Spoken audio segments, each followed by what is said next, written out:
Chapter 25 Pasulyap-sulyap. Sa restaurant mag-isa lang si Elma nagluluto at asikaso sa kusina dahil may sakit si Luis. Habang nagluluto si Elma ay bigla pumasok si Gabby ay nakita niya na wala si Luis sa kusina, agad niya itanong kay Marie kung nasaan si Luis.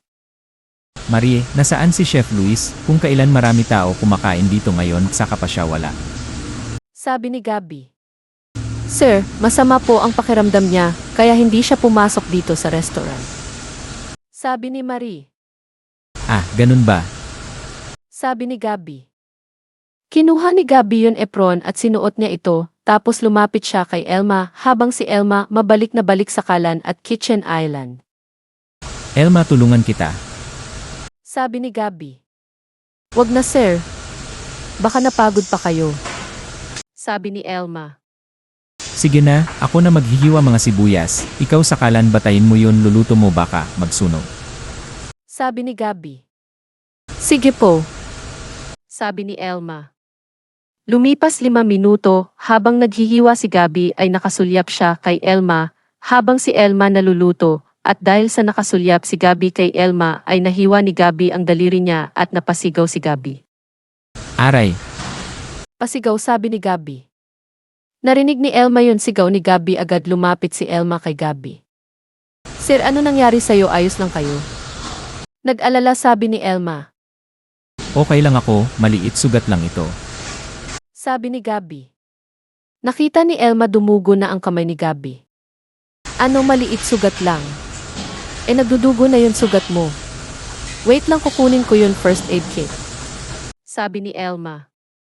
Kinuha ni Elma ang first aid kit sa kitchen cabinet, tapos lumapit ulit siya kay Gabby at ginamot niya si Gabby. Habang ginagamot ni Elma si Gabby ay nakatingin si Gabby kay Elma. Okay na po sir. Sabi ni Elma. Ah! Sabi ni Gabby. Okay na po sir. Sabi ni Elma. Ah, thank you. Sige, bumalik ka na sa luluto mo, baka nasunog yun luluto mo. Sabi ni Gabby. Sige po, sir, mag-ingat na lang kayo sa paghihiwa. Sabi ni Elma. Tapos ng 1 oras nag-video call sila Leia at Gabby. Kamusta ka na dyan, anak? Sabi ni Leia. Okay naman ako, mama. Sabi ni Gabby.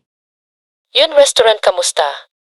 Okay ba pinapatakbo mo sa restaurant natin dyan sa Amerika? Sabi ni Leia. Okay naman, mama. Actually marami tao kumakain dito, mga American, at lalo na mga Pinoy, na miss nila mga Filipino ulam. Sabi ni Gabby. Good job, anak. Talaga di ako nagkamali nang ikaw pinatiwalahan ko ng restaurant natin dyan. I'm so proud of you. Sabi ni Leia.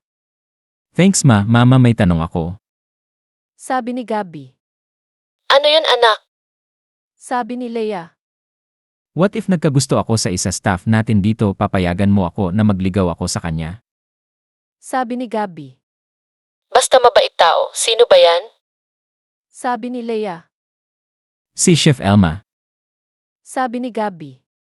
Okay sana si Elma kaso may boyfriend na siya. Sabi ni Leia. I know mama, sayang nga, sige mama, may gagawin ako, bye. Sabi ni Gabby. Pinatay na ni Gabby yung laptop niya at sumadal sa upuan niya at naisip. Nanatili nga ba lihim ang feelings ni Gabby para kay Elma? Abangan ang susunod kabanata. Huwag niyo malimutan mag-like at mag-subscribe na sa channel ito, and thanks for watching.